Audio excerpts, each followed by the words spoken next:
Hello guys, tingnan nyo sa wakas nga, nagkita na nga in person itong si Maharlika at si BP Sara. Pumunta itong si Maharlika sa Hague, Netherlands para nga makita at makasama ang ating Vice Presidente.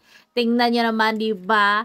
Napaka-powerful na Vice President Sara Duterte at mga Duterte talaga kasi nga hindi nawawala ng mga Filipino dito sa labas ng ICC. Kahit na hindi nila nakikita si Pangulong Duterte, ay nandoon pa rin sila na walang sawa na sumusuporta at naghihintay sa labas kay Pangulong Duterte. Dito natin makikita kung gaano kalakas ang mga Duterte.